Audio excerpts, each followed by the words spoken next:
হযরত মুসা আলাইহিস সালামকে আল্লাহ বললেন, ও মুসা, ফিরাউনকে আমি রাজ ক্ষমতা দিলাম, কিন্তু ফিরাউন ক্ষমতা পেয়ে যাবার পরে বড় সীমানা লঙ্ঘন করে দিয়েছে।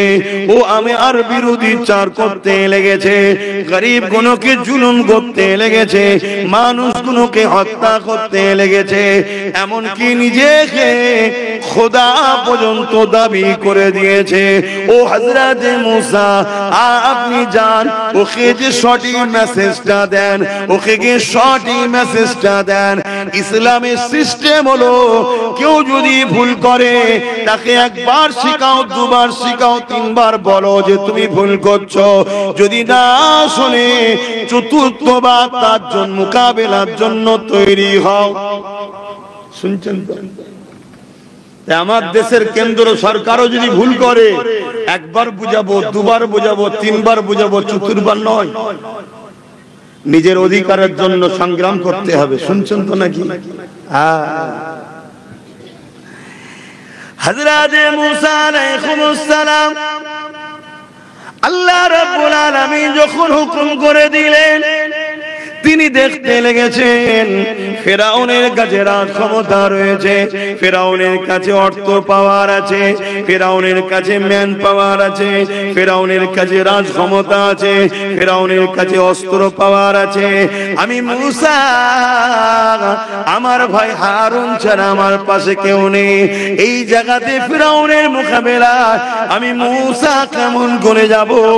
তাই মুসা আলাইহিস সালাম আল্লাহ পাকের কাছে কি দোয়া চেয়েছিলেন শুনে, ও রব্বি আল্লাহ, আপনি আমার সিনাতে সিনার পাওয়ার দিয়ে ভরিয়ে দেন। এ থেকে কি বুঝলেন? যে যে কোনো জালিমের মোকাবেলা করতে গেলে কোন পাওয়ার লাগবে? জোরে বলুন। অত্যাচারী যত বড় শক্তিশালী হোক, কামিয়াবি হতে গেলে কোন পাওয়ার লাগবে? সিনার পাওয়ার। আল্লাহর কাছে বলে, আল্লাহ আপনি আমায় সিনাতে পাওয়ার দেন, আমার পিছনে লোক দেন, অস্ত্র দেন, এসব নয়, সিনাই পাওয়ার দেন। হযরতে মুসা আলাইহিস সালাম চলে গেলেন, ফিরাউনের কাছে গিয়ে দাওয়াত দিচ্ছে, ন্যায়ের মেসেজ দিচ্ছে। ফিরাউন রেগে লাল, মুসা নবীকে অনেক ক্ষতি করার চেষ্টা করছে, কোনো দিক দিয়ে পারেনি। বলুন সুবহানাল্লাহ। আমি সংক্ষেপ সংক্ষেপ করে বলছি। এমন সময় ফিরাউন ঠিক করলো মুসা নবীকে জাদুকর দিয়ে ধ্বংস করে দেবো, ক্ষতি করব জাদুকর দিয়ে। আর জাদুর সাহারা যারা নেয় তারা জালিম হয়। তারা কি হয়? জালিম হয়। তো ফিরাউন ৭০,০০০ জাদুকরকে দাওয়াত দিয়েছে। রাজ দরবারে খাওয়া দাওয়া হয়েছে, মুসা নবীর মোকাবেলায় লাগবে ৭০,০০০ জাদুকর।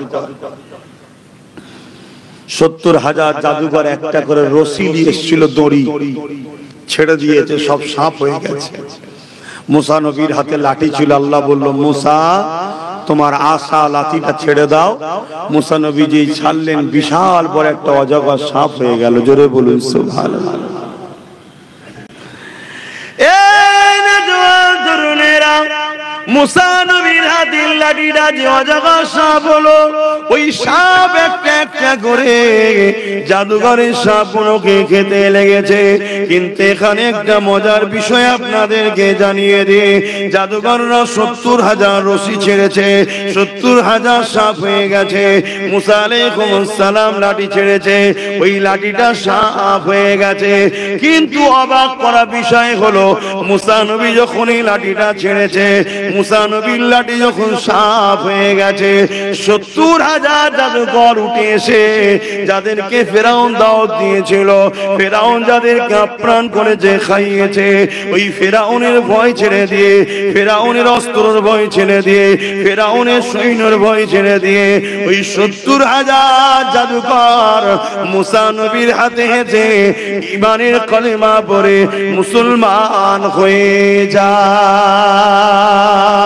এ যুবকেরা, তরুণেরা, আমার আব্বা বাজানেরা কারণটা কি? এ নওজওয়ানেরা, দুনিয়ার রং তামাশায় তোমরা আল্লাহ ও রাসূলকে ভুলে গেলে, এটা তোমার আমার জন্য ধ্বংসের কারণ হবে।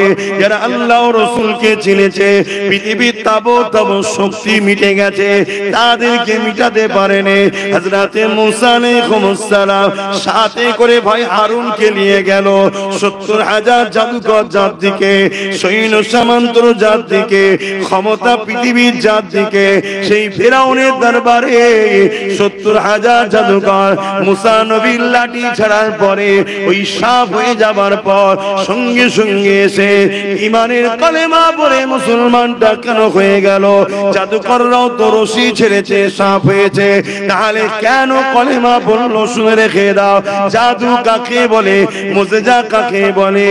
এ যুবকেরা, ৭০,০০০ জাদুকর দেখতে লেগেছে আমরা যে রশিগুলো ছেড়েছি, এই রশিগুলো সাপ হয়নি, রশি আছে। জনগণ সাপ দেখছে, আমরা যে রশিগুলো ছেড়েছি ওই দড়িগুলো রশিগুলো রশি আছে, সাপ হয়নি। জনগণের চোখে ধোঁকা দেওয়া হয়েছে, জনগণ দেখছে গুলো সাপ, কিন্তু জাদুঘর গুলো দেখতে লেগেছে মুসা নবী যে লাঠিটা ছেড়েছে ওটা সত্যিকারের আর লাঠি নাই, মুসা নবীর মুজিজায় আল্লাহ পাক তাকে সত্যিকারেরই সাপ বানিয়েছে। আরো জোরে বলুন সুবহান। সাহাবা হুজুররা জিজ্ঞাসা করলেন, ইয়া রাসূলুল্লাহ, হাবিবাল্লাহ, হুজুর আর কি ফায়দা আছে? আল্লাহ নবী জানিয়ে দিলে, যখন কোন জায়গায় দ্বীন ইসলামের আলোচনা হবে, কোরআনের আলোচনা হবে, আমি রাসূলুল্লাহ আমার আলোচনা হবে, ওই মাহফিলে যারা গিয়ে বসবে, আল্লাহ পাকের একদম রহমতের ফেরেশতারা তাদেরকে ডানা করে ছায়া করে বসে যাবে, তাদের জন্য দোয়া চাইতে থাকবে। যখন আখরি দোয়া হয়ে যাবে, ওই ফেরেশতা গুলো উড়ে উড়ে গিয়ে আল্লাহ পাকের আরশ আজিমে নিচে সিজদায় পড়ে যাবে। আল্লাহ পাক জিজ্ঞাসা করতে থাকবে, ওরে আমার ফেরেশতারা, দুনিয়া জমিন কি দেখে এলে বলো? তারা তখন বলতে লাগবে, আল্লাহ এমন একটা মাহফিল দেখলাম যেখানে আপনার বান্দারা আলোচনা করে, উলামারা, আর আপনার বান্দারা বসে বসে আপনার কথা, আপনার হাবিবের কথা শুনে আর খুশি হয়ে আলহামদুলিল্লাহ সুবহানাল্লাহ বলতে থাকে। আমার আল্লাহ এটা শুনে খুশি হয়ে যায়।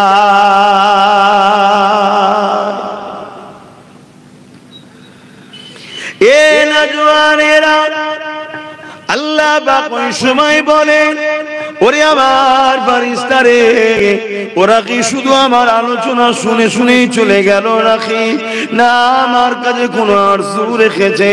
ওই সময় ফেরেশতারা বলতে লাগে, ও রব্বি আল্লাহ পাক, ওরা আপনার কাছে জাহান্নাম থেকে নাজাত চেয়েছে, জান্নাতের জন্য আশা করেছে।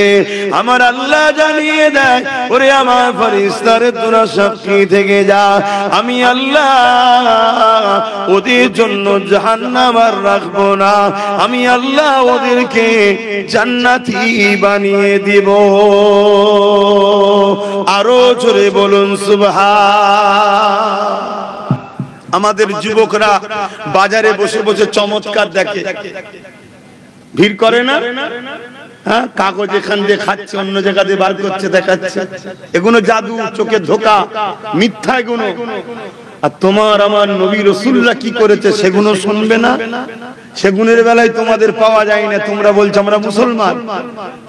আর এরকম ২ নম্বর মুসলমানকে মারার জন্যই তো আল্লাহ কোরআনে হুকুম দিয়েছে, আমি জালিমকে সরকার বানাবো, হুকুমত বানাবো, বসাবো। এখানে উলামারা রয়েছে অনেক, আল্লাহ কোরআনে গাওয়া দিচ্ছে। আমি হাফেজ নাই বলে সবসময় আয়াত আমার স্মরণ থাকে না, আর আমি শুধু ওয়াজ করি না বাপ, হাজার মাথায় বুঝা তুলে নিয়েছি। কথা বুঝে আসছে? হাজার বুঝা মাথায়, সব আর ধরে রাখতে পারছি না। কথা বুঝলেন? আল্লাহ পাক করাচ্ছেন, কার দ্বারা কি করান আল্লাহ ভালো জানেন। দিন তো আমার নয়, দিন তো আল্লাহ ও রাসূলের। কার দ্বারা তিনি খেদমত করে নেবেন তিনি ভালো জানেন। কিন্তু মনে রাখবেন, দিন কখনো মিটাবার কোনো মা এমন সন্তান পয়দা করতে পারেন আর পারবে না। কিন্তু দিন থেকে সরে গেছে যারা, দিন থেকে সরে গেছে যারা, তাদেরকে আল্লাহ মিটাবার জন্য জালিম হুকুমতকে বসিয়েছে যুগে যুগে। শুনছেন? দেখেন না, আমরা ঘরে ধান তুলিয়েছি, হাওয়া দেয় না কুলো দিয়ে, এখন কি সিস্টেম বেরিয়েছে জানি না, চিটে গুলো তুলে ফেলে দিয়ে অরিজিনালটা নিয়ে এলায়। আপনি যদি এত চালাক হন যে অরিজিনাল লোবো চিটে লোবো না, সৃষ্টিকর্তা তিনি বোঝেন না? সব নিতে হবে নাকি? এই আল্লাহ তৈরি করেছে সব জান্নাতের জন্য, তাহলে জাহান্নাম 8টা তৈরি করলো কেন? বেকার বেকার এই কথা শুনছেন? তাহলে মুসা নবী আলাইহিস সালামের সময় তো জুলুম হয়েছে, আর যুগে যুগে জাদুকরদের সাহারা জালিমরা নিয়েছে। কিন্তু মুসা নবীর সিনা শক্তির কাছে ফেরাউন জিতেছিল না হেরেছিল? একটু আওয়াজ দিয়ে বলবেন।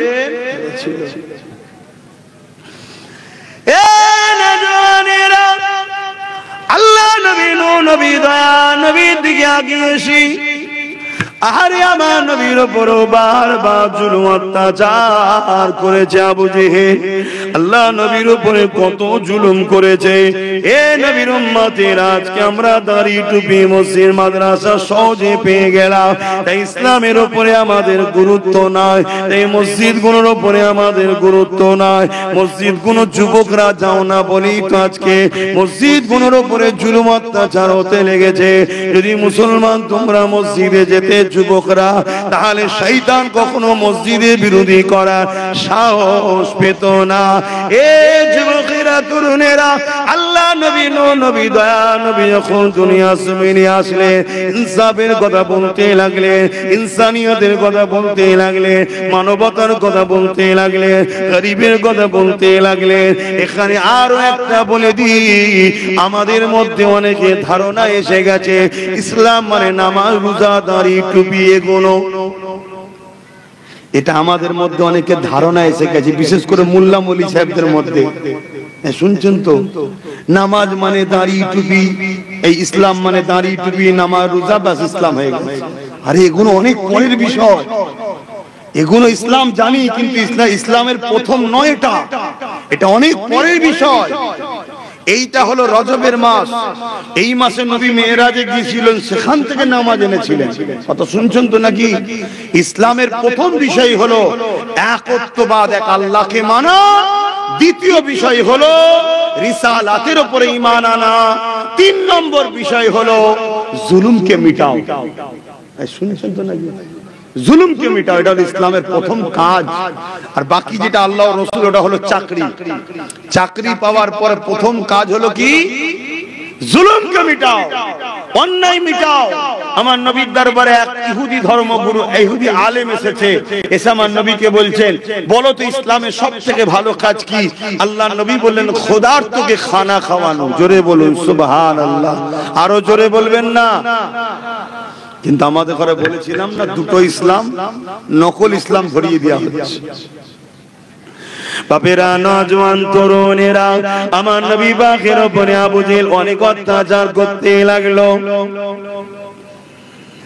এ যুবকেরা, কেন আবু জেহেল অত্যাচার করেছিল?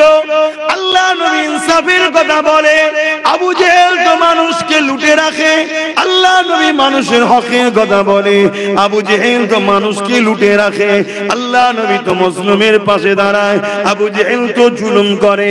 আল্লাহ নবী তো নারীদের অধিকারের কথা বলে, আবু জেহেল তো নারীদের শোষণকারীদের পক্ষে।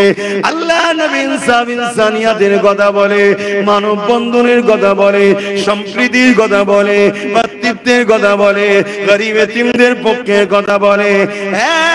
কথাই নবী আমার আল্লাহ জমিনের উপরে ইনসাফ ইনসানিয়াত প্রতিষ্ঠিত করার কথা বলে।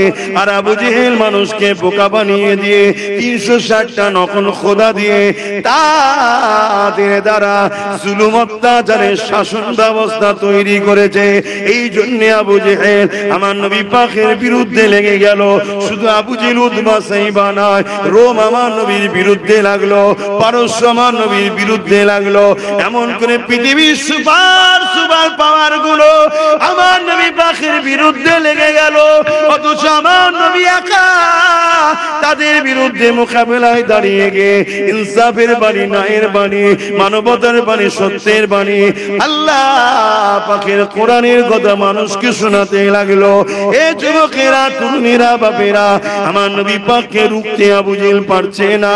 আমার নবী পাককে নানান দিক দিয়ে কষ্ট দেয়। আমার নবী যখন আল্লাহকে সিজদা করে, আবু জেহেল আমার নবীর পিঠে পচা দুম্বা উটের ভুঁড়ি পর্যন্ত চাপিয়ে দেয়। আমার নবী পাককে মারার জন্য আবু জেহেল কুয়া পর্যন্ত খুঁড়েছে।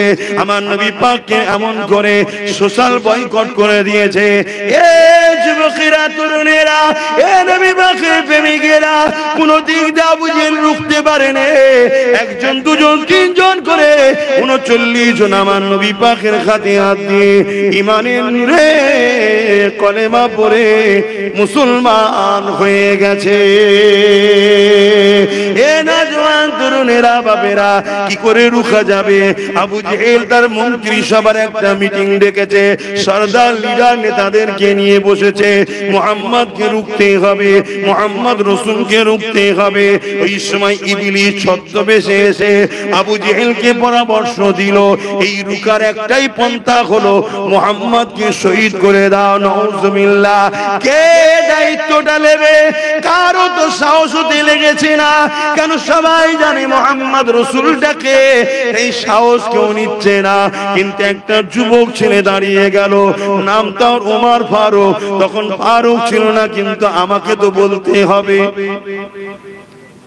বুঝতে পারছেন তো? এই অসুবিধা হচ্ছে আপনাদের? মাইকের আওয়াজ শুনতে পাচ্ছেন? হ্যাঁ, আমি একটা মেসেজ দিতে চাইছি, একটু ধৈর্য ধরে শুনুন। হযরত ওমর ফারুক, তখন হযরতও ছিল না, ফারুকও ছিল না, কিন্তু আমাকে তো বলতে হবে। তখন শুধু ওমর ছিল, কিন্তু আমি ওইভাবে নাম বলতে পারবো না। কেন? ওনার জুতোর ধুলো আমার চোখে সুরমা হলো, আমি ধন্য হব। জোরে বলুন সুবহানাল্লাহ। উনি এত শানওয়ালা হয়ে গেছে।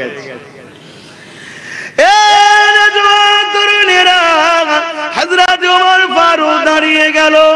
তখন আল্লাহ নবী সম্বন্ধে আবু জেহেল ওমর ফারুককে ভুল বুঝিয়ে রেখেছিল। আজও যেমন আমার দেশের একটা বড় অংশকে তোমার আমার চোখের পিছনে ভুল বোঝানো হয়েছে, এখন তো প্রকাশ্য মিডিয়ায় বোঝানো হচ্ছে।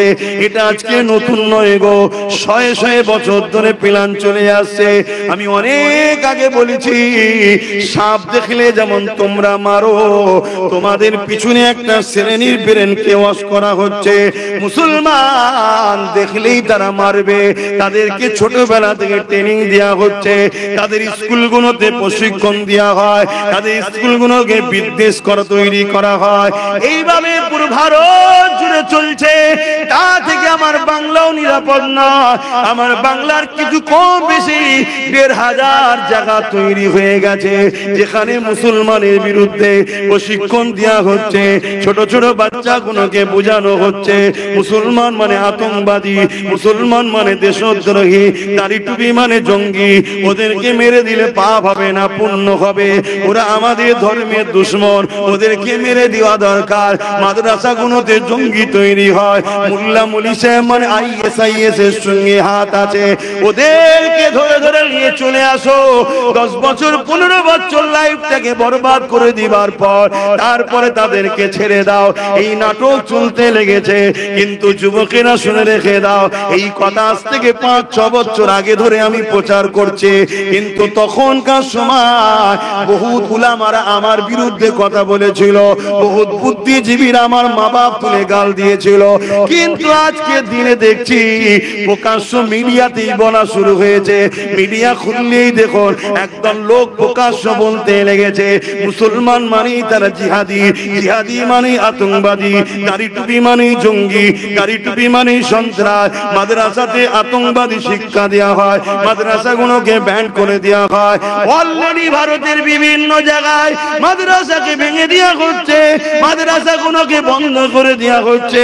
এ যুবকেরা, আমার বাংলাতেও মাদ্রাসা বন্ধ করে দেওয়া হয়েছিল। আমি আব্বাস সিদ্দিকী লড়াই করে খুলেছিলাম। তোমরা জানো কি জানি না, আজ থেকে 8-9 বছর আগের কথা বলছি। চুচুড়ার ঐতিহাসিক মাদ্রাসা বন্ধ করেছিল রাজ্য সরকার। আমি লড়াই করে ওই মাদ্রাসা মসজিদকে খুলেছিলাম। অনেকে আমাকে দালাল বলেছিল, গালিগালাজ করেছিল। এ যুবকেরা সব ভুলে যাও, আমিও মাফ করে দিলাম। আসো ঐক্যবদ্ধ হও, উলামারা জবান খোলো, আলেমরা মুখ খোলো, ইমামরা কথা বলো, সবাই মিলে বলো। একা আব্বাস সিদ্দিকী বললে হবে না, 1 লক্ষ মুখ দরকার, কথা বলতে হবে। 1 লক্ষ যদি কথা বলা শুরু করো, এই সমাজের যুবকরা তখন উঠে দাঁড়াবে। না হয় আমার মতো হালকা বয়সের একজন মুখ খুলবো, সবাই চুপ থাকবে। এই সাধারণ যুবক গুলো ভাববে আব্বাস ভুল করছে। কি গো, ভাববে না? ভাববে না? কথা বলো উলামারা, এখনো পানি বেশি দূর গড়াইনি, ধরে লাও তাড়াতাড়ি, ধরে লাও। ভয় লাগছে? ভয়? আসো আমার সঙ্গে কথা বলো, তোমার সাথে আমিও কিছু কথা বলবো। আশা করছি তোমার ভয় কেটে যাবে। চিন্তা করছো কেন? আসো, মুখ খোলো, না এই যুব সমাজ ধ্বংস হয়ে যাবে, ইসলামের উপরে আঘাত আসবে। আল্লাহ তোমাকে আমাকে ছাড়বে না। হ্যাঁ, ছাড়বে না।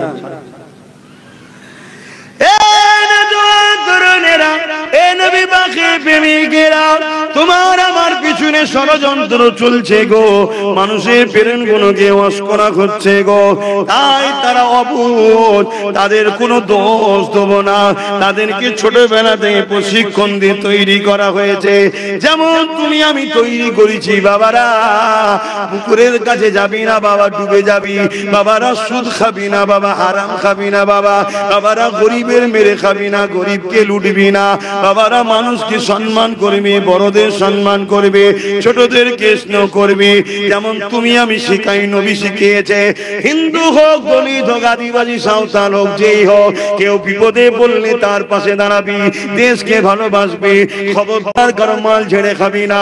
এগুলো তুমি এমন যেমন শিখায়। অপর দিকে তোমার আমার পিছনে একটা বিশাল অংশকে শিখানো হচ্ছে, মুসলমানকে মেরে দিতে হবে, এদের বাঁচার অধিকার নাই, এরা দেশের দুশ্মন, গাদ্দার, এরা সন্ত্রাসবাদী, জঙ্গিবাদ। ছোটবেলা থেকে তোমার আমার বাচ্চা যেমন সাপের গায়ে হাত দিতে যায় না কেন, কামড়ে লেবে শিখিয়েছি। পুকুরে যায় না কেন, ডুবে যেতে পারে শিখিয়েছি। বড়দেরকে সম্মান করে যেমন শিখিয়েছি, তেমন তোমার আমার দুশ্মনরা তাদের বাচ্চাদেরকে শিখিয়েছে তোমাকে আমাকে মারার জন্য। এই বিভিন্ন জায়গায় মুসলমানকে ধরে বিশেষ একটা স্লোগান দিয়ে পিটিয়ে পিটিয়ে খুন করা হচ্ছে না, হয়নি? কথা বলছে না তো? আমি 4-5 বছর আগে থেকে চিল্লাচ্ছি, 4-5 বছর আগে থেকে চিল্লাচ্ছি। আর এই চিল্লানোর জন্যই তো এখানে আমার জলসা করতে দেয়নি, ওই মাঠে যে করেছিল। কিন্তু আল্লাহ আজকে তাদের সৎ বুদ্ধি দিয়েছে, বলুন আলহামদুলিল্লাহ। ভুল হতেই পারে, মানুষ যাচ্ছে, পরিবর্তন হচ্ছে, এটাই বলুন আলহামদুলিল্লাহ, বলুন আলহামদুলিল্লাহ। আর আমি আমার ছেলেদেরকে প্রায় বলি, সবর কর, সবর কর।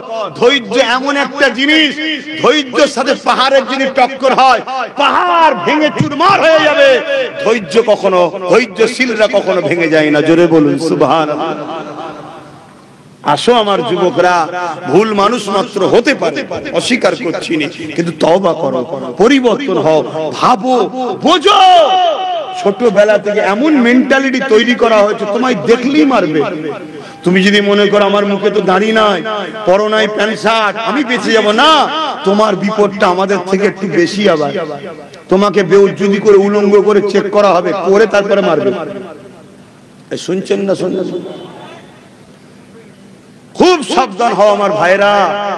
আর দুনিয়ার মাঠটাই সব থেকে বড় মান নয়, আখিরাতটা হলো আসল জায়গা। ঠিক তেমনি আবু জেহেল মানুষকে ভুল বুঝিয়ে রেখেছিল, ওমর ফারুকও ভুল বুঝেছিল আবু জেহেলের কথায়।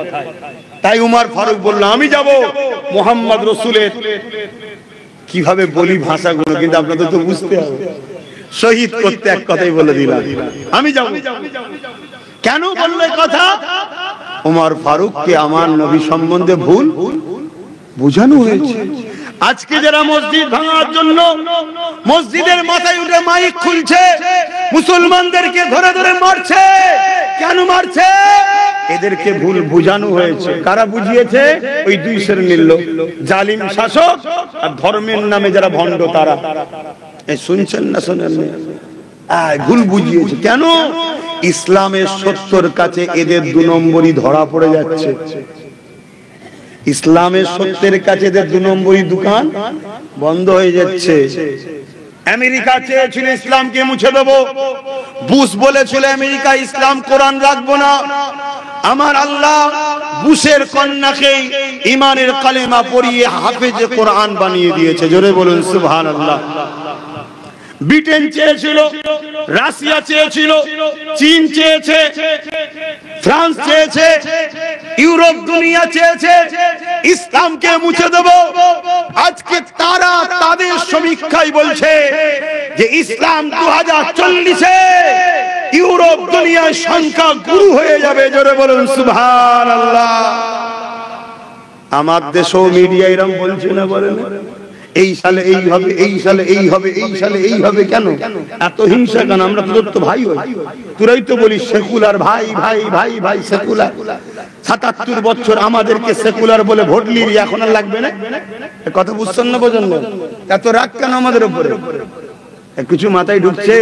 হাতির চিরবার দাঁত আলাদা হয়, দেখাবার দাঁত আলাদা হয়। কেউ ডাইরেক্ট আমাদের মারতে চায়, কেউ একসাথে বসে পান খেয়ে মুচকে হেসে যেই ঘুমোবে একসাথে অমনি রাত্রিরে মেরে দিবার প্ল্যান করছে। সবার লক্ষ্য বাবা একটাই, ইসলামকে মিটাও। আর তাদের ধারণা হয়েছে মুসলমান মেরে দিলে মানে ইসলাম চলে যাবে। এ মূর্খ কোনো ইতিহাসও পড়ে না। মুসলমান আলাদা জিনিস, ইসলাম আলাদা জিনিস। ইসলামকে মাননে ওয়ালাদের ঘরে মুসলমান বলা হয়। ইসলামকে তো চিঙ্গিস খান মিটাতে চেয়েছে, 1 কোটি মুসলমান মেরেছে, 1 লক্ষের উপরে উলামা হত্যা করেছে, তথাপিও চিঙ্গিস খান মিটে গেছে। 250 কোটির উপরে মুসলমান আজও পৃথিবীতে আছে। জোরে বলুন সুবহানাল্লাহ। এরা মনে করছে মুসলমান মারলে মনে হয় ইসলাম শেষ হয়ে যাবে। আরে বোকার মতো কথা বলো। মুসলমান আলাদা জিনিস, ইসলাম আলাদা জিনিস। ইসলামকে আল্লাহ কখন কার দ্বারা পরিচালনা করিয়ে নেবে কে জানে। বুশ বলেছিল কোরআন বন্ধ করব, বুশের কন্যা বুশের ঘরে কোরআন পড়ছে। জোরে বলুন সুবহানাল্লাহ। এটা হলো ইসলাম। তুই মিটাতে চাইছিস, তোর ঘরে ঢুকিয়ে দেবো। আবু জেহেল চেয়েছিল ইসলাম মিটিয়ে দেবো, জানেন তো নাকি? কথা বলছে না তো?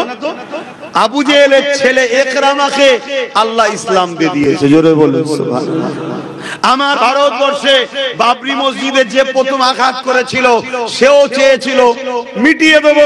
আমার আল্লাহ তাকে বলছে তুই যখন প্রথম মেরেছিস আমার ঘরে, চল তুই কলমা পড়, পরে 100টা মসজিদ তৈরি কর। জোরে বলুন সুবহানাল্লাহ। সে মসজিদ করছে না, করে না? আরে ইসলাম আলাদা জিনিস রে জাহেল।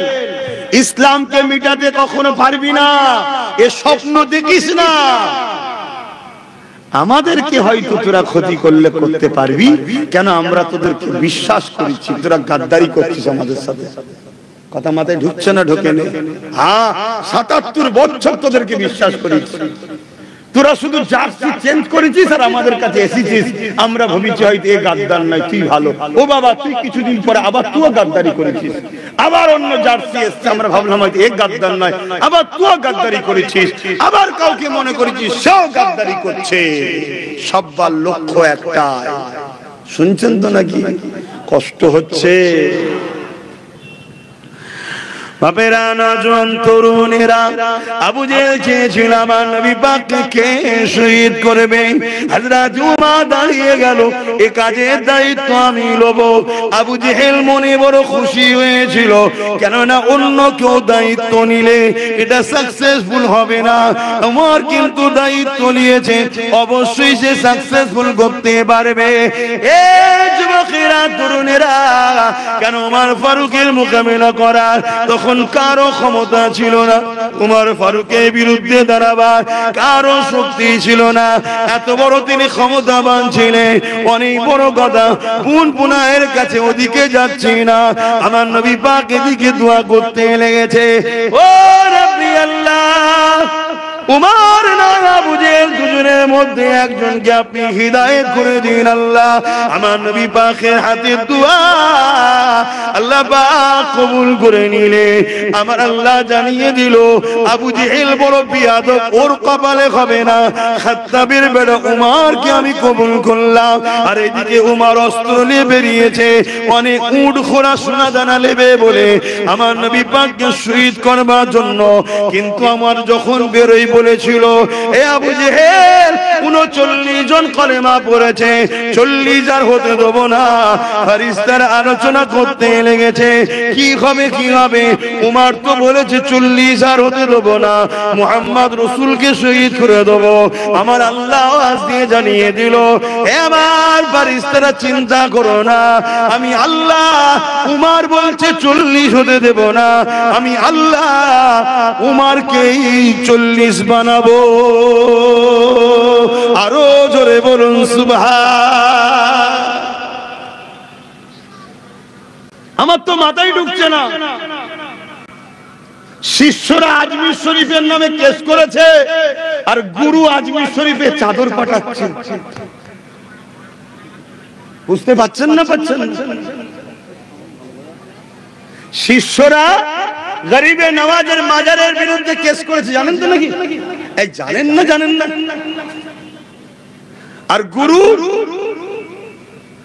চাদর পাঠাচ্ছে কেন? গুরু জানে হিন্দুস্তানে টিকে থাকতে গেলে সুলতান হিন্দের কদমে মাথা রাখতে হবে। শুনছেন তো নাকি? না হয় গোড়া সমেত তুলে ফেলে দেবে। আরে কথা বলছো না তো, কাঁধে নিয়ে বললাম, বলেন একটু সাবধান। হ্যাঁ, আমি আব্বাস সিদ্দিকী দুনিয়ার কোন পাওয়ারের জোরে কথা বলি না। অনেকে ভাবতে পারে যে আপনি কি বলছেন, আমি যে হ্যাঁ এটাই বলছি। আরে দুনিয়ার কোন পাওয়ার নিয়ে আমি কথা বলি না, আমি কথা বলি রহমানের পাওয়ার নিয়ে। জোরে বলুন সুবহানাল্লাহ।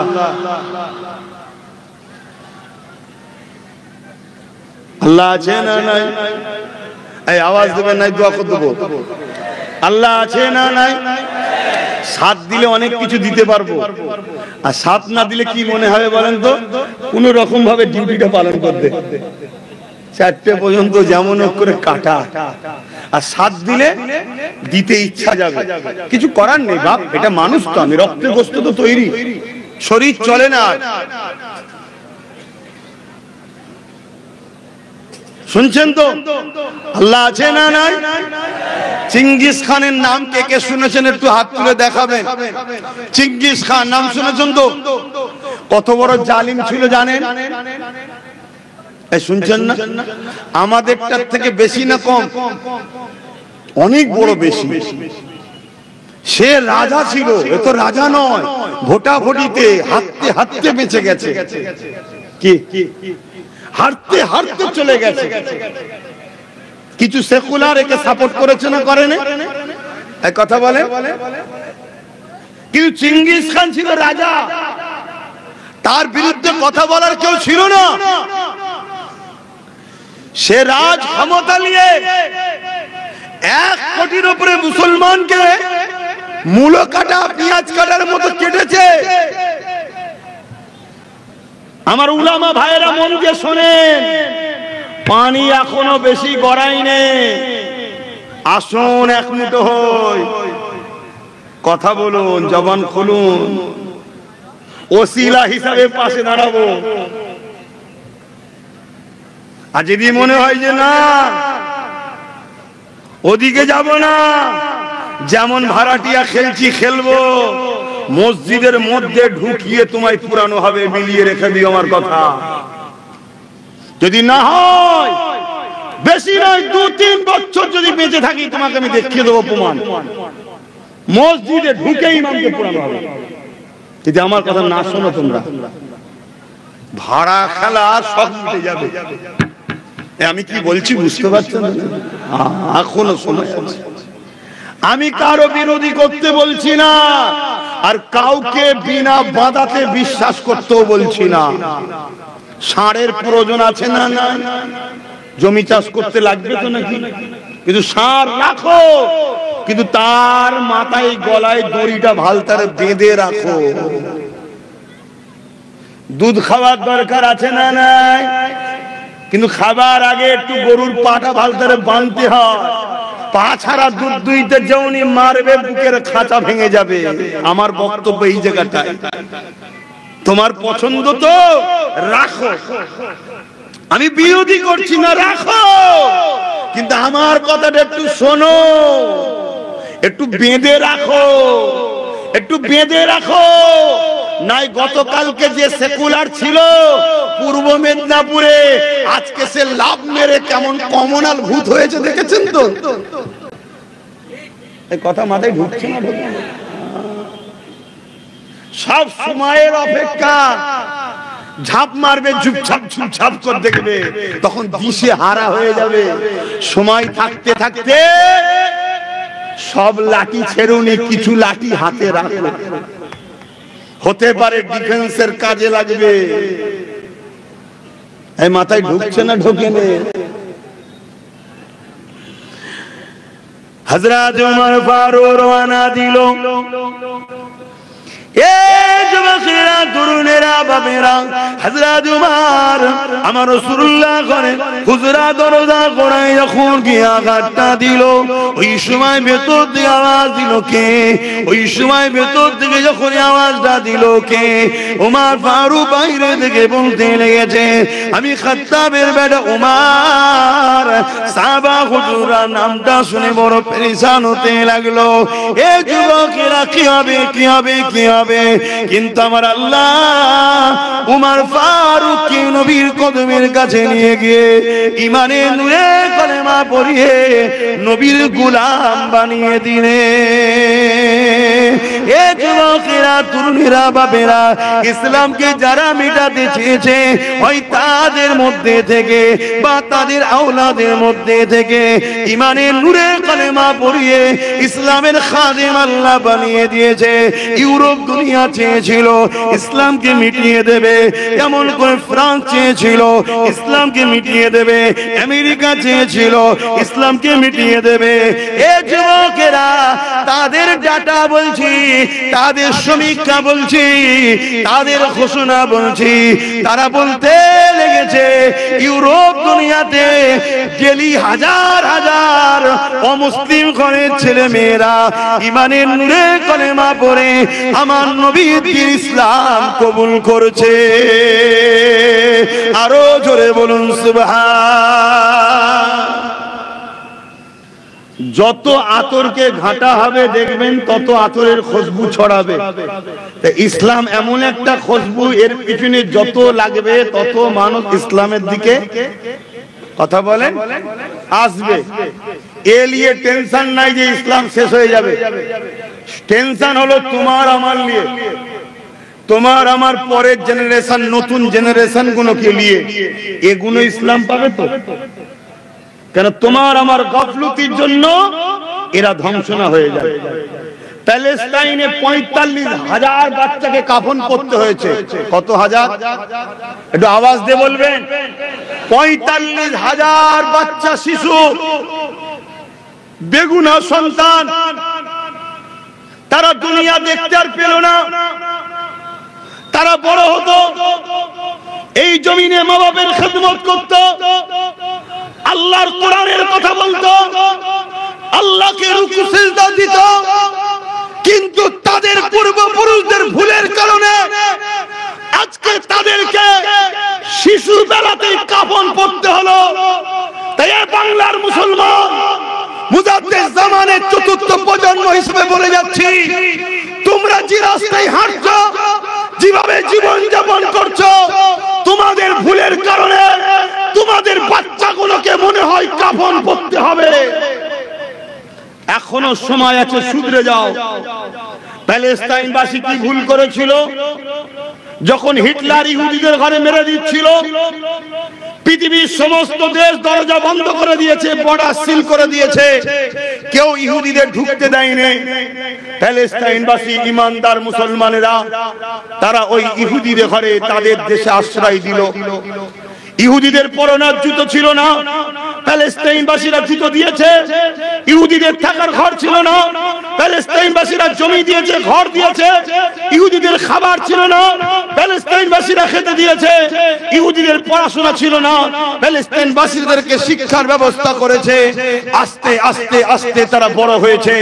কিন্তু প্যালেস্টাইনবাসী কোরআনের আয়াতকে ভুলে গেল যে দুধ কলা খেয়ে তারা সাপ পুষেছিল। তারা বড় হয়ে যাওয়ার পর আজকে তারা শক্তিশালী হয়ে ওই প্যালেস্টাইনবাসীকেই হত্যা করছে, তাদেরকে তাড়িয়ে দিচ্ছে। আমি আমার বাংলার জনগণকে বলি, কোরআনের প্রেমিকগুলোকে বলি, মুসলমানগুলোকে বলি, তোমরা যাদের জন্য মারপিট করো, যাদের জন্য নিজের ভাইকে কেস দাও, যাদের জন্য নিজের ভাইয়ের ঘর লোটো, যাদের জন্য ভাইয়ের দোকানে আগুন দাও, যাদের জন্য নিজের ভাইয়ের সঙ্গে মারপিট করো, ওই বেঈমান গাদ্দার গুলো তোমাদের ঘরে আগামী দিন কিন্তু এইভাবেই মিটিয়ে শেষ করে দেবে। তোমাদের নাগরিকত্ব কেড়ে নেবে। এরা হা করে বসে থাকবে। যাদের উপরে ভরসা করে চলছো তারাই তোমার দুশমনদের সঙ্গে কাঁধে কাঁধ মিলিয়ে তোমাদেরকে বেসাহারা করে শেষ করে দেবে। তাই বলি, আগে থেকে প্রস্তুত তৈরি হও। শুনছেন তো নাকি? তুমি কি ভাবছো আমার এই ওয়াজ তোমরা শুনছো? আমার এই ওয়াজ সেন্টারেও শুনছে, রাজ্যও শুনছে। তাহলে সেন্টারও আমার দুশমন হচ্ছে, রাজ্যও আমার দুশমন হচ্ছে। তারপরও আল্লাহর ভরসায় ঈমানি সাহস নিয়ে হক কথা বলে যাচ্ছে। কিন্তু তোমরা একটু শুধরাবে না যুবক? তোমরা একটু ভাববে না? আর আমার ইমাম আলেম উলামা ভাইদেরকে বলে যায়, চেঙ্গিস খান একদিন কয়েকশো উলামাকে এক জায়গায় জড়ো করেছে। কয়েকশো উলামা, ভালো করে শোনো ভাই, উলামারা ভাইরা। আব্বাস সিদ্দিকী খারাপ লাগে। আব্বাস সিদ্দিকী বড় কড়া কড়া কথা বলে। বুকের ব্যথাই বলি, বুকের ব্যথায় তোরা বেঈমান কাফেরের উপরে ভরসা করলি, আল্লাহর উপরে ভরসা করলি না, তাই বুকের ব্যথাই বলি। কত শুনছেন না শোনেন না? তো চেঙ্গিস খান কয়েকশো উলামাকে এক জায়গায় করেছে। করার পরে তিনটে কাতারে তাদেরকে লাইন দিয়েছে, তিনটে কাতারে। তার মধ্যে একজন বুজুর্গ উলামা ছিলেন, একটু বয়স্ক আলেম। চেঙ্গিস খান জাল্লাদকে হুকুম দিল, একটা একটা করে সব গর্দান উড়াও, একটা একটা করে গর্দান উড়িয়ে দাও। তো চেঙ্গিস খানের কথাই প্রথম সারিতে প্রথম শুরু হলো। একটার পর একটা উলামার গর্দান ধর থেকে কল্লা আলাদা করছে। শুনছো কিভাবে জুলুম করেছে? ওই প্রথম কাতারে বুজুর্গ উলামাটা ছিলেন, আল্লাহু আলাম কি কারণ জানি না, তিনি দ্বিতীয় কাতারে চলে যায়। চেঙ্গিস খান দৃশ্যটা দেখেছে, কিছু বলেনি। আবার দ্বিতীয় কাতারে হুকুম করলো, উলামাদের গর্দান আলাদা করো। জাল্লাদ একটার পর একটা আলেমের গর্দানকে আলাদা করছে। কিভাবে উলামাদের ঘরে কেটেছে শোনো। আমার দেশে তো ইংরেজ উলামাদের ঘরে কেটেছে না কাটেনি? কথা বলেন। কাল তোমার আমার পালা আসছে বাপ ভাইরা। এখনো যদি সংগঠিত না হও, আমি সংগঠিত হতে বলছি কারো বিরুদ্ধে লড়াই করার জন্য নয়, আমি সংগঠিত হতে বলছি নিজের জান মাল পরিবার বাচ্চাদের ইজ্জত আবরুকে বাঁচাবার জন্য বলছি। কেন ইসলাম জুলুম করাকে হারাম বলেছে, আমি জুলুমের পরামর্শ দিতে পারবো না। ভাইরা আমার, ওই চেঙ্গিস খান দ্বিতীয় লাইনে হুকুম করলো, কতল করতে করতে যাচ্ছে। ওই বুজুর্গ উলামাটা 3 নম্বর কাতারে চলে গেল। যখন 3 নম্বর কাতারে চলে গেছে, চেঙ্গিস খান আগিয়ে এসে, ঘোড়ার পিঠে আছে, আগিয়ে এসে বলছে, মাওলানা তুমি এবার কোথায় যাবে? প্রথম কাতার থেকে দ্বিতীয় কাতার, দ্বিতীয় কাতার থেকে তৃতীয় কাতার, এবারে কোথায় যাবে? চতুর্থ কাতার তো নাই। এরকম একটা অবস্থায় বলুন তো আপনার আমার জবান থেকে কি বেরোবে? কিচ্ছু দিতে হবে না, 2 মুঠো ভাত দেবে, তোমার হয়ে দালালি করবে। এছাড়া আজকের দিনে আর কি বলবে? এই কথা আমার ভুল লেগে গেল নাকি? ওই বুজুর্গ উলামা একটাই কথা বলেছিল, চেঙ্গিস খান আল্লাহ আছে। জোরে বলুন সুবহানাল্লাহ। আরো জোরে বললেন না? আরো জবান খুলে নারে তাকবীর, নারে তাকবীর, নারে দ্বীন ইসলাম, দ্বীন ইসলাম, কোরআন ও সুন্নাহ, কোরআন ও সুন্নাহ, নারে দিবে। বলল আল্লাহ। চিঙ্গিস খান রেগে লাল হয়ে গেছে। সেই রকম সময়তেও বলছে আল্লাহ আছে। যেমন আমি কিছুদিন আগে একটা ভিডিও দেখলাম, আমার ভারতবর্ষে ছোট ছোট বাচ্চাদের ঘরে ধরে জুতের বাড়ি মারছে, আর বাচ্চাগুলো মার খেয়ে বলছে আল্লাহ, তখন আরো মারছে। এর জন্য দোষী আমার কম, যে মারছে তার থেকে বেশি দোষী আমার কম। শুনছেন না শোনেন? হ্যাঁ, আমার এদের জজ আছে, আমাদের আমাদের জজ আছে, আমাদের উকিল আছে, আমাদের ডিএম আছে, বিডিও আছে, কটা আছে? আমি কি বলছি বুঝতে পারছেন না? ইসলামের অনুসারীদের কথা বলছি। বলো কি আছে? এই পুলিশ সুপার, আইপিএস অফিসার, বলো বলো। নেই। বুকে হাত দিয়ে বলো আছে। কি করেছে আমাদের ঘরে বুঝতে পেরেছো? কোথায় নিয়ে গেছে বুঝতে পেরেছো? এতই যখন মুসলিম দরদি, কটা ডিএম বানিয়েছো বলো, কটা বিডিও বানিয়েছো বলো, কটা জজ শিক্ষিত করে তৈরি করেছো বলো, কটা উকিল বানিয়েছো বলো, কটা আইপিএস অফিসার বানিয়েছো বলো। আরে নেতা মন্ত্রী নাই, নাই বানাগে যা, তোরা হাওয়া সব হোকে যা। কিন্তু আমাদের জজ কই, আমাদের উকিল কই, আমাদের ডিএম কই, আমাদের বিডিও কই? এক তো আমাদের ঘরে প্ল্যান করে গরিব করলে, আমরা পড়াতে চাইলেও অর্থ নাই, 50 লাখ 60 লাখ 1 কোটি টাকা খরচ কি করে হবে? আর যাদের পয়সা আছে তারা তো দালাল। এই শুনছেন না শোনেন? হ্যাঁ, 10 কোটি 20 কোটি দেবে, 10 কোটি 20 কোটি 50 কোটি 100 কোটি 70 কোটি 80 কোটি 150 কোটি দেবে। কেন? তার 2 নম্বরের ব্যবসা ঠিক করে রাখতে হবে। অথচ 10টা গরিব ছেলেকে পড়িয়ে জজ বানাবো, তার পিছনে খরচ করব, তাহলে আমার ব্যবসায় কেউ হাত দিল, ওই জজ দেখবে। এই স্বপ্ন আমার কওমের মাথা মুটা কোনো তো নেবে না। শুনছেন না শোনেন? কথা কি কষ্ট দিচ্ছে কারো? আমার কওম, এখনো সময় আছে, এখনো সূর্য রয়েছে, ডোবে নেই। আমি কি বুঝাচ্ছি বুঝছো? এখনো রং রোড ছেড়ে মূল রাস্তায় আছে, মেন রোড ধরো, এখনো টাইম আছে। ছেলেগুলোকে বানাও, ছেলেগুলোকে তৈরি করো। তবে হ্যাঁ, অনেকটা দেরি করে ফেলেছে, তারপরেও এখনো তাহাজ্জুদ পড়ে কাঁদার লোক আছে। তোমাদের জন্য এখনো কেউ কেউ তাহাজ্জুদ পড়ে কাঁদে, তাদের ওসিলা আল্লাহ তোমাদেরকে আবার সাহায্য করবে ইনশাআল্লাহ। বলো। তো চিঙ্গিস খান যে বলছে কেউ কি হবে, মাওলানা কি বলছে? আল্লাহ যেই বলেছে, চিঙ্গিস খান রেগে গিয়ে বলছে ওর গর্দানটা দে ওরা। আর যেই চিঙ্গিস খান বলেছে আল্লাহর কুদরত দেখো, আল্লাহর পাওয়ার দেখো, আল্লাহর ক্ষমতা দেখো, চিঙ্গিস খানের ঘোড়া লাফাতে শুরু করেছে। লাফানো তো লাফানো, ও লাফানো আর রুখতে পারছে না, এবারে ছুটতে শুরু করেছে। চিঙ্গিস খান থামাতে লেগেছে, তার সৈন্যরা থামাতে লেগেছে। জাল্লাদ এইদিকে দাঁড়িয়ে রয়ে গেছে। আরে কি হবে? লাস্টে জাল্লাদও ছুটেছে, চিঙ্গিস খান ছুটতে লেগেছে, সৈন্য ছুটতে লেগেছে, জাল্লাদও ছুটতে লেগেছে। আল্লাহর আলেম বান্দা দাঁড়িয়ে দাঁড়িয়ে দেখছে, আর আসমানের দিকে মুখ তুলে বলছে আল্লাহু আকবার, আল্লাহু আকবার, আল্লাহু আকবার। ওই ঘোড়া ছুটছে, এদিক ওদিক লাপাতে লাপাতে চিঙ্গিস খান পা স্লিপ করে একটা পা ঘোড়া থেকে ফসকেছে, আর একটা পা রাখার জায়গায় জড়িয়েছে, জমিনের উপরে মাথা পড়েছে, পা ঘোড়ার সাথে জড়িয়ে আছে, পাথরে লাগে ছিন্ন বিচ্ছিন্ন হয়, মগজ বেরিয়ে যায়। এই অবস্থায় ঘোড়া ছুটতেইছে ছুটতেইছে ছুটতেইছে। যখন চিঙ্গিস খান মরে গেল, ঘোড়া দাঁড়িয়ে গেল। বলুন আল্লাহু আকবার, বলুন আল্লাহু আকবার।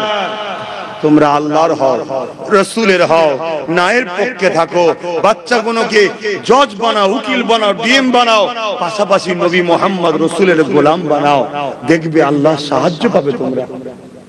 কত শুনছো আমার ভাইরা? এই বাজুর জোর দিয়ে লড়াই করে তোমরা জিততে পারোনি, আর পারবে না। তোমাদেরকে সিনার জোরে দরকার, সিনার জোর। ওই সিনার জোরে বলেছিল আল্লাহ আছে, আর আল্লাহ জিতালো না, জিতালো না। বাপেরা, নওজোয়ান তরুণেরা, এ নবী পাকের প্রেমিকেরা, চিন্তার কোনো কারণ নেই, আল্লাহ আছে। এ নওজোয়ান তরুণেরা, যারা চেয়েছে ইসলামকে মিটিয়ে দিবার, আল্লাহ তাদেরকে মিটিয়ে দিয়েছে এবং তাদের নসলের বাচ্চা দিগকে ঈমানের কালেমা পড়িয়ে আল্লাহ পাক ইসলামের ছায়াতলে ঢুকিয়ে দিয়েছে। চিন্তার কোনো কারণ নেই। ইতিহাসের পাতা সাক্ষী দিয়ে যায়, বদরের জমিনের একটা ঘটনা আপনাদেরকে জানিয়ে দিয়ে যায়, সবাই আপনারা জানে। তারপরে একটু স্মরণ করিয়ে দিই, ওই বদরের জমিনে আবু জেহেল 1000-এর উপরে সৈন্য নিয়ে আল্লাহ নবীর বিরুদ্ধে আগিয়ে এসেছিল। আমার নবীর মদিনার উপরে জুলুম করতে চেয়েছিল। আমার নবী মাত্র 313 জনকে নিয়ে ওদের সামনে দাঁড়িয়ে গেল। আবু জেহেল বাহিনীর সংখ্যা 1000-এর উপরে, তাদের হাতে ঢাল আছে, তরোয়াল আছে, তীর আছে, বল্লম আছে। আর আমার নবী পাকের সাহাবাদের হাতে খেজুরের ডাল রয়েছে। চিন্তা করে দেখো, একদিকে তীর রয়েছে, ঘোড়া রয়েছে, অস্ত্র রয়েছে, তাদের সংখ্যা 300, এমন করে 1000-এর উপরে। আর একদিকে রয়েছে মাত্র খেজুরের ডাল, সংখ্যা বা 313 জন। কিন্তু লড়াইয়ের পরে দেখা গেল 313 জন জিতে গেল, 1000-এর উপরে হেরে গেল। এ যুবকেরা, তরুণেরা, বাপেরা, কিসের জোরে 313 জন জিতেছিল? তাদের হাতে অস্ত্র তরোয়াল না থাকতে পারে, কিন্তু 313 জনের অন্তরে আল্লাহ ও নবীর প্রেম ভালোবাসা, যাকে বলা হয় ঈমান, অর্থাৎ সিনার শক্তি ছিল। আরো জোরে বলুন সুবহান। তাহলে সিনার শক্তির দরকার আছে না নাই? আওয়াজ দিয়ে বলুন, দরকার আছে না না?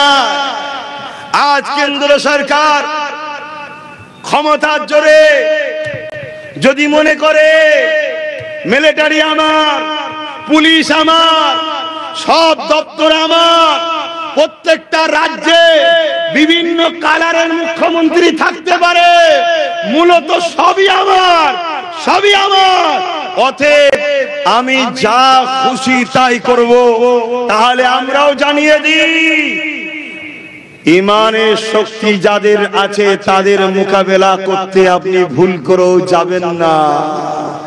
যে জায়গায় আছেন থাকা সব জায়গায় থাকুন। পৃথ্বীরাজ চৌহানও ঠিক এরকমই ভেবেছিল, গরিবে নওয়াজ আখা, আমার হাতে মন্ত্রী, মিলিটারি প্রশাসন, পুরো দেশ আমার হাতে, এই গুটি কত মুসলমানকে দেখে ভয় খাবার কি দরকার? কামানের সামনে বসাও আর উড়িয়ে দাও। কিন্তু পৃথ্বীরাজ চৌহানের মা বলে গিয়েছিল, খাত লিখে দিয়ে গিয়েছিল, তোর রাজত্ব চলাকালীন একজন মুসলমান আসবে, তার বিরুদ্ধে লাগতে যাবি না, সে তোর রাজত্ব নেবে না, সে মানুষকে অধিকার দেবে, গরিবের পক্ষে কথা বলবে, এতিমের পক্ষে কথা বলবে, ইনসাফের কথা বলবে, তার বিরুদ্ধে লাগতে যাবি না। তার বিরুদ্ধে যদি লাগিস, আমি তোর মা বলে যাই, তোর রাজত্ব শেষ হবে। পৃথ্বীরাজ চৌহান যখন চিঠিটা পড়লো, পড়ে দেখছে, আরে আমার মা যখন লিখেছিল, মায়ের বয়স ছিল 90 বছর, আমার হাতে সুপার পাওয়ার, এই কটা মুসলমান আমাকে মিটিয়ে দেবে। গরিবের নামাজের পিছনে লাগতে গেল। পৃথ্বীরাজ চৌহান মিটেছিল না মেটেনি? জোরে বলে। আজ আমিও কেন্দ্র সরকারকে বলি, রাজনীতি করছেন করে যান, দেশকে বিক্রি করছেন, ধ্বংস করছেন দেশবাসী, আর আপনার রাজনীতির সঙ্গে লড়াই হবে। ভুলো সিনার পাওয়ারদের সঙ্গে লাগতে যাবেন না। ভুলো কোরআনের বিরুদ্ধে, মসজিদ মাদ্রাসার বিরুদ্ধে, দ্বীন ইসলামের বিরুদ্ধে লাগতে যাবেন না। স্বপ্ন ভেঙে চুরমার হয়ে যাবে। শুনছেন তো নাকি? শুনছেন? তাহলে বলুন, প্রতিবাদের দরকার আছে না নাই? কথা বলুন। আপনাদের এলাকায় বিভিন্ন জায়গায় প্রচার করছি, আগামী দিন আপনাদের এলাকাতে কোনো যদি মাঠে বা এখানে যদি জনসভা ডাকি কেন্দ্র সরকারের এই চক্রান্তের বিরুদ্ধে, আপনাদের ঘরে পাশে পাওয়া যাবে? হাত তুলে বলুন, পাশে পাওয়া যাবে? লম্বা হাত তুলবেন। হাত না বান আল্লাহ কবুল করে, বোন আল্লাহুম্মা আমিন।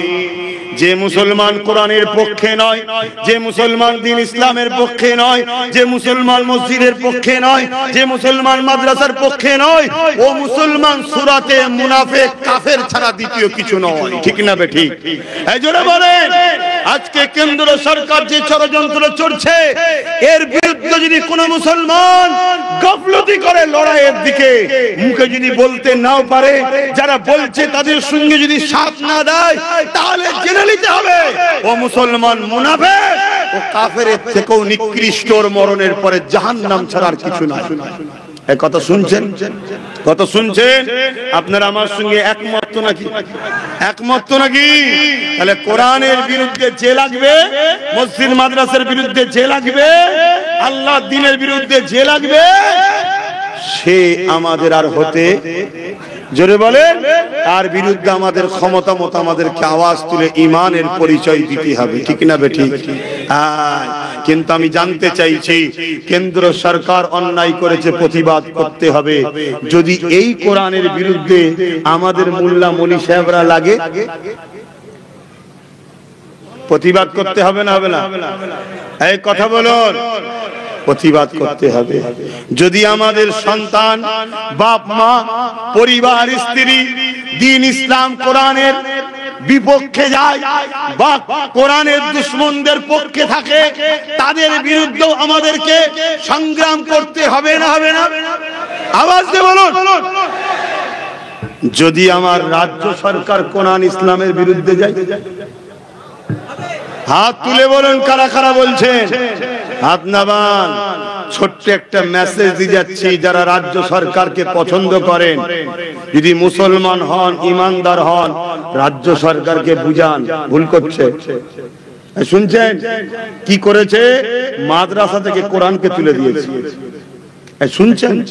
আপনাদের কাছে খবরটা আছে না? থাকবে না তো কেন? আপনাদের ঘরে যারা প্রচার শোনায় মোল্লা মলি সাহেব, এরা কেন্দ্রের বিরুদ্ধে বলে, রাজ্যের বিরুদ্ধে বলে না কেন? এখান থেকে ভাড়া পায়। শুনছেন তো নাকি? অতএব যারা রাজ্য সরকারকে ভালোবাসেন, আপনার পছন্দ, আপনার কাছে আমি বিরোধী করতে যাচ্ছি না কেন, ধর্মসভায় এসেছি, আপনি কিন্তু বুঝান আপনার হুকুমতকে কোরআনের বিরুদ্ধে লেগেছে। রাজ্য সরকারও কোরআনকে মাদ্রাসা থেকে তুলে দিচ্ছে। কেন্দ্রের লক্ষ্য যা, রাজ্যের লক্ষ্য তাই। দুটো লক্ষ্য যদি একই হয়, তাহলে উভয়ের বিরুদ্ধে লড়াই করতে হবে, তবেই তুমি ইমানদার। কথা মাথায় ঢুকছে না? ঢোকেনে? এই রাজ্য সরকারকে বুঝান যে আপনি ভুল করছেন। আমরা তো মুসলমান, আপনি নিজে স্বীকার করেছেন, আমাদের জন্য নাকি আপনি বেঁচেছেন, অর্থাৎ জিতেছেন। তাহলে আপনি আপনার কোরআনের বিরুদ্ধে লাগছেন। আপনি রাজকোষ থেকে দীঘায় মন্দির করছেন 300 কোটি টাকা খরচ করে, আমাদের তো কিছু করে দিলেন না। তারপরেও যাক, আমরা বিজেপির ভয়ে আপনাকে ভালোবাসি, তাই তো নাকি? এই কথা বলছেন তো? যারা বিজেপির ভয়ে একে ভালোবাসে, আমার আল্লাহ এর হাতে তাদেরকে মিটাবে। কোরআনের কথা এটা। শুনছেন না শোনেন? ভালো যদি কাউকে বাঁচতে হয় আল্লাহর জন্য বাঁচবো, দুশমনি যদি কারো সঙ্গে করতে হয় আল্লাহর জন্য করব। এটা হবে ইমানদারের পরিচয়। বেঈমানের কথা আলাদা, মুনাফিকের কথা আলাদা, ইমানদারের বৈশিষ্ট্য এটা হবে। তুমি মোল্লা সেজে, মৌলভী সাহেব সেজে, পীর সেজে, পীরজাদা সেজে, মুফতি সেজে, বক্তা সেজে, শাইখুল হাদিস সেজে কেন্দ্রের বিরুদ্ধে লড়াই করছো, তোমার লড়াইকে বাহবা বলছি, ঠিক আছে, কিন্তু তুমি কেন্দ্রের বিরুদ্ধে লড়াই করে রাজ্যের যদি দালালি করো, তোমার মতো মুফতি, মৌলানা, পীর সাহেব, পীরজাদা, তুমি মুনাফিক কাফের ছাড়া অন্য কিছু হতে পারবে না, এটা মনে রেখে দিও। তুমি যেমন কেন্দ্রের বিরুদ্ধে বলছো, রাজ্যকেও তুমি বলো, কেন্দ্রকেও সজাগ করো, রাজ্যকেও সজাগ করো যে তোমরা তোমাদের রাজনীতি করছো, করকে যাও। আমরা পীর ফকির মানুষ, আমাদের ধর্মের উপরে তোমরা আঘাত দিতে যেও না। মাদ্রাসা থেকে কোরআনকে তোলার যে ষড়যন্ত্র করেছো, ও থেকে পিছিয়ে যাও। যেমন কোরআন ছিল তেমন থাকবে। যদি মাদ্রাসায় কোরআন থাকে, আব্বাস সিদ্দিকী জলসায় এসে আর প্রতিবাদ করতে পারবে? এক কথা বলে, আমার প্রতিবাদ করার জায়গা থাকবে না, কারণ এটা কোরআনের মেম্বার, হাদিসের মেম্বার, আল্লাহ রসুলের মেম্বার। এখান থেকে অন্য কথা আমি বলবো না। এখানে কথা হবে আল্লাহ রসুল, দ্বীন ইসলাম, কোরআনের পক্ষে। ঠিক না বেটি?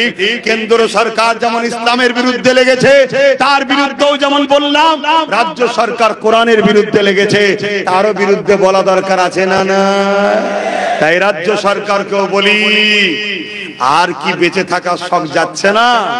শুনছেন না শোনেন? আর কি বেঁচে থাকা শখ যাচ্ছে না? যদি শখ থাকে তাহলে কোরআনের পিছনে লাগা বন্ধ করে দেন। আপনি যেমন রাজনীতি করছেন করতে যান। আমি আব্বাস সিদ্দিকী ধর্মে জলসায় এসে আপনার বিষয়ে কিছু বলতে কথা বলেন যাব না, আর আমরাও কিছু চিৎকার দিতেও যাব না। কিন্তু আপনি যদি কোরআনের বিরুদ্ধে বলতে যান, এরপরও যদি মুনাফেক বক্তা মৌলী সাহেব, ইমাম সাহেব, মুনাফেক মুসলমান যদি আপনার সাথও দেয়, আমার আল্লাহ আপনাকে মিটিয়ে দেবে। এক কথা হ্যাঁ ঠিক না বেটি? আল্লাহ আপনাকে মিটিয়ে দেবে। অতএব যেমন করছেন করকে যান, কোরআনের বিরুদ্ধে লাগবেন না। এই কথা বলা কি আমার অপরাধ? মুসলমান জোরে বলো অপরাধ। কারা কারা আমার পক্ষে একমত হাত তুলে দেখাও, হাত লম্বা করে তোলো। একটু ডায়ে বায়ে দেখো মুনাফেক কেউ আমাদের সাথে আছে কি, একটু দেখে নাও। এই হাত তোলো। আর যারা মুনাফেক আছে ওগুলোকে দেখে নাও একটু। কারা হাত তোলেন একটু দেখে নাও। এই গাদ্দার মুনাফেক গুলোকে দেখবে। ওই গাদ্দার মুনাফিকদের জানাজা পড়বে না, কেন ওরা বেঈমান কাফের হয়ে গেছে। শুনছেন না শোনেন? হাত নাবা। যারা কোরআনের পক্ষে নাই তারা কখনো মুমিন হতে পারে না। আমি চ্যালেঞ্জের সাথে বলছি, তুই মিশাত থেকে লিএসবি আর মদিনা থেকে লিএসবি, পৃথিবীর সব মুফতি মাওলানা এক জায়গায় কর, তোকে মুসলমান মুমিনকে প্রমাণ করতে পারবে না। কোরআনের পক্ষে নাই, মাদ্রাসার পক্ষে নাই, ইসলামের পক্ষে নাই, তুই কার পক্ষে? হ্যাঁ, আমি বিজনেস করি, আমি কাউকে ভালোবাসি, কোন সরকারকে আমার পছন্দ, তাকে সাপোর্ট করেছি, ঠিক আছে, ততদিন সাপোর্ট করবো যতদিন আমার ইসলামকে আঘাত দেবে না। ঠিক না বেঠিক? আমি তো এখনো বলছি, সে যদি তার জায়গা থেকে ফিরে যায়, আপনারা যদি তার পাশে কেউ দাঁড়াতে চান, ওটা আপনার ব্যাপার আর তার ব্যাপার। আমার এখানে মাথা গলাবার দরকার জোরে বলেন নাই। কিন্তু আমার একটা পছন্দ থাকতে পারে না, পারে না? আমার পছন্দ আমার ছোট ভাই নওশাদ সিদ্দিকী, আমি তার পক্ষে থাকবো, এটা আমার পছন্দ। তোমার পছন্দ যার দিকে থাকবে তুমি তার থেকে থাকতে যাও, ওটা আমার দেখার দরকার নেই। কথা মারে ঢুকলো না, ঢুকলো না আস্তে, ওটা আমার দেখার দরকার নেই। কিন্তু আমার ভাইও যদি কোনোদিন ক্ষমতায় এসে সবাইকে খুশি করার জন্য যদি দিনের বিরুদ্ধে ছোট্ট একটা বিরুদ্ধে লাগে, ওর বিরুদ্ধে আমি যুদ্ধ করব। শুনছেন না শোনেন না? তুই আমার মায়ের পেটের ভাই হোস তো কি হয়েছে? আল্লাহ রাসূল কোরআন দিনের আগে তুই না। এটা আকীদা হওয়া দরকার মুসলমানদের, তবে তো তুমি ঈমানদার, তবে তো তোমার জানাজা হবে, তবে তো তুমি জান্নাতে যাবে।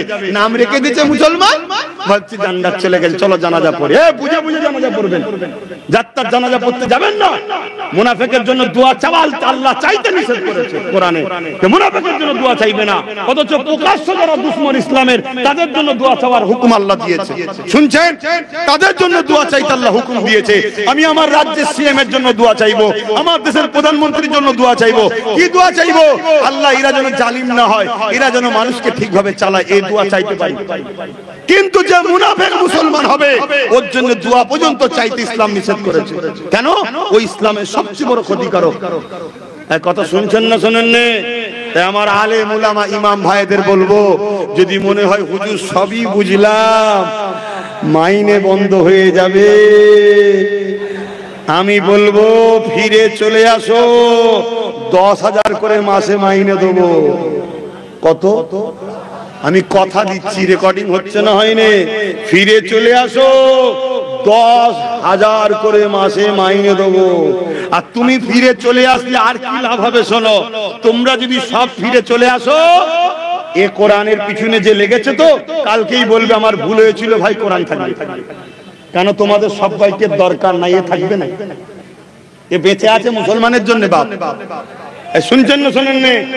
তাহলে কোরআন ফিরে আসবে না, আসবে না?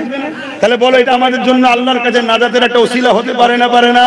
যে আল্লাহ তোমার জন্য একে ছেড়ে দিয়েছিলাম, কিন্তু এই কোরআনকে যখন আবার রেখেছে, আমি আবার এর পক্ষে যাচ্ছি, কেন? বড় জালিমটাকে রুখতে হবে।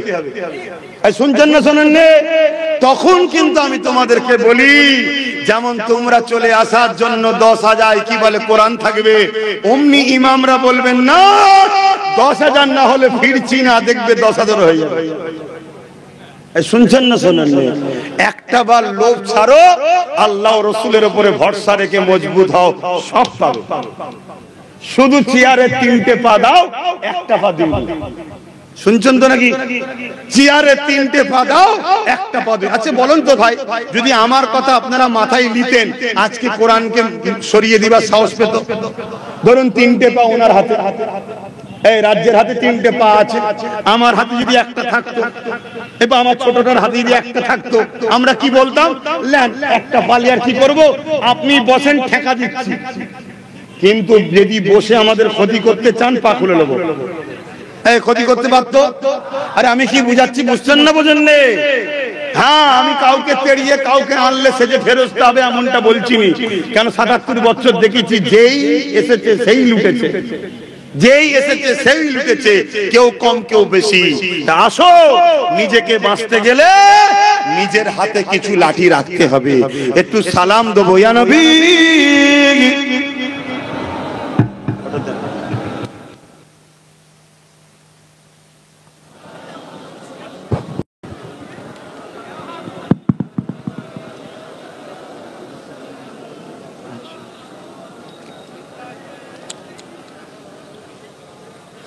আবার কালকে একটা সমালোচনা হতে পারে। কি সমালোচনা? হ্যাঁ, যে বাঁচার কি আর শখ নেই, হুমকি দিচ্ছে। শুনছেন না শোনেন না? আর কিছু দালাল মিডিয়া আছে না, তারা এগুলোকে হেডলাইন করতে পারে, ঠিক না বেটি? কিন্তু আমি আপনাদের বলে যাই, এখানে বাঁচা বলতে হায়াত মওতের কথা বলিনি, ক্ষমতায় টিকে থাকার কথা বলেছি। কথা মাথায় উঠছে না? ক্ষমতায় টিকে থাকার কথা বলেছি। কেন ক্ষমতা কে দেন? জোরে বলুন। আর কেড়ে খেলেন আল্লাহ। অতএব আপনি যদি মনে করেন কিছু পীর সাহেব, মুফতি সাহেব, ইমাম সাহেবকে কিনে নিয়েছে, আমাকে আর কে হটাবে, আপনি কোরআনের বিরুদ্ধে লাগলে আল্লাহ আপনাকে হটিয়ে দেবে, শেষ করে দেবে। কথা মাথায় ঢুকছে? এটাকে নিয়ে আবার কিছু ক্রিটিসাইজ করতে পারে, তবে ক্রিটিসাইজ করলে লাভটা কার হবে? কথা বলবেন তো? আমারই লাভ হবে। আবার হই হই হবে, কি আছে? আবার হবে। ওরা আমার কিচ্ছু করতে পারবে না, এটাকে আপনাকে 100% বলে যাচ্ছে। কি করবে ওরা? কি ক্ষমতাটা ওদের আছে বলে? শত শেষ আমাকে মেরে দিতে পারে, এর চেয়ে নাকি এর চেয়ে বেশি কিছু করতে পারবে? আচ্ছা আমি মরবো না, মরবো না, তা যদি আল্লাহ যেভাবে আমার মরণ রেখেছে সেভাবে হবে না অন্যভাবে? তাহলে এত চিন্তা কিসের মরণ নিয়ে? কচি পোড়া বেঁচে থাকার শখ কিসের? হ্যাঁ, এসেছি আল্লাহর জন্য, যাবো আল্লাহর জন্য। ওই মরণটা হলো সব থেকে নিয়ামত আলা মরণ। রাস্তায় কত কুকুর বিড়াল মরছে, ওই রকম মরবেন? হক কথা বলার জন্য মরুন। আমি তো কারো বিরুদ্ধে বলছি না, ওরা আমার বিরোধী করেছে, আমার কোরআনের বিরোধী করেছে, আমার মসজিদের বিরোধী করছে, আমার অকাপকে লুটতে চাইছে। ওরা শয়তানি করলে দোষী নয়, আর আমি বলবো শয়তানি বন্ধ করো, আমি দোষে গেলাম? কথা বুঝছেন না, বোঝেন না? এরকম কাপুরুষের মতো ভয়ে ভয়ে বেঁচে থাকার থেকে মরে যাওয়া ভালো। কথা মাথায় ঢুকছে? প্রত্যেকটা আলেম ওলামা, ইমাম, সবাইকে দূরে কাছে বলছি, এখনো সময় আছে। যদি শুধরে না যায়, মসজিদের মধ্যে ঢুকিয়ে পুড়িয়ে দেবে। হ্যাঁ, এত বড় কথা বলে গেলাম। কেন ইতিহাস পড়িছি একটু হলো। আসেন, দাঁড়িয়েছি কি জন্যে? হুজুরকে সালাম দেবো। আচ্ছা বসে সালাম দিলে হতো নি? দাঁড়ালেন কেন?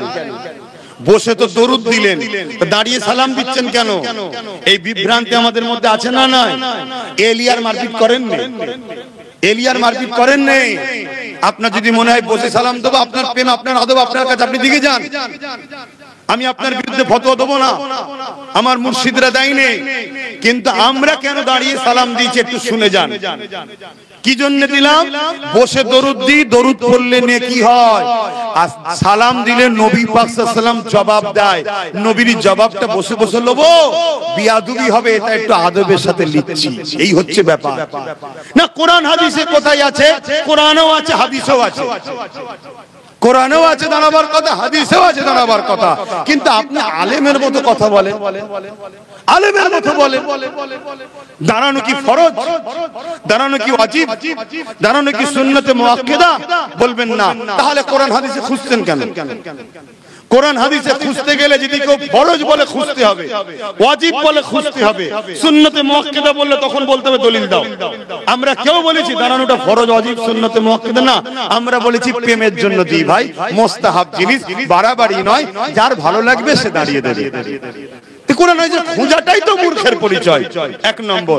এরপরও কোরআন হাদিসে আছে আল্লাহ দরুদের বেলায় বলেছে সাল্লু, আর সালামের বেলায় বলেছে তাসলিমা। সবথেকে উত্তম ভক্তি, ভালোবাসা, আদবের সাথে সালাম দাও। জোরে বলুন সুবহানাল্লাহ। আর হাদিস শরীফে বাবুল আদব কিতাবুল কিয়াম, নবী পাককে সাহাবারা দাঁড়িয়ে দাঁড়িয়ে সালাম দিয়েছেন। জোরে বলুন সুবহানাল্লাহ। এবং ডাইরেক্ট লাইভ মদিনা দেখুন, আমার নবীকে সমস্ত মানুষ যারা মদিনায় যাচ্ছে বাবু সালাম দিয়ে ঢুকছে, সব দাঁড়িয়ে দাঁড়িয়ে সালাম দিচ্ছে। জোরে বলুন সুবহানাল্লাহ। বুঝে পাচ্ছেন? আসেন একটু প্রাণ খুলে উচ্চ আওয়াজে আল্লাহকে দেখিয়ে নবী পাককে সালাম দেব আদবের সাথে। ইয়া নবী সালাম, ইয়া রাসূল, ইয়া হাবিব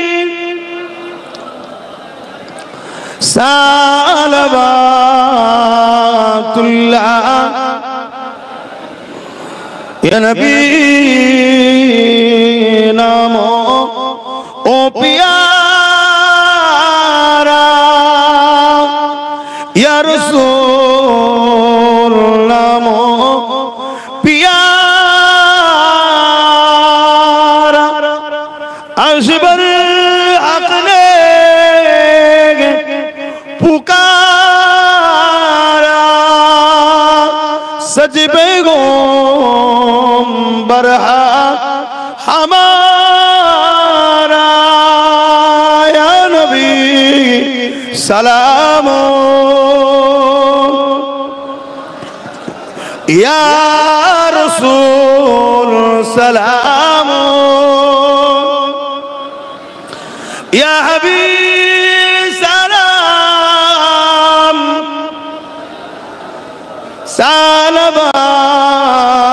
সালাওয়াতুল্লাহ। কঠিন হাসরের দিনে কি আছে মোদের কপালে, গুনাহগার উম্মাহ আতো আপনা লইবেন সঙ্গে এ মাহশরে,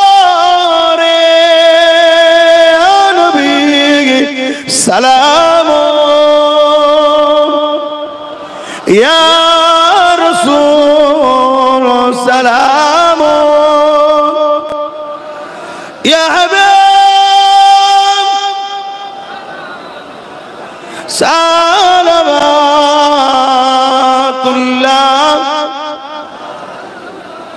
আলহামদুলিল্লাহ। আমার কথাতে ভাষাতে কেউ কষ্ট পেলেন?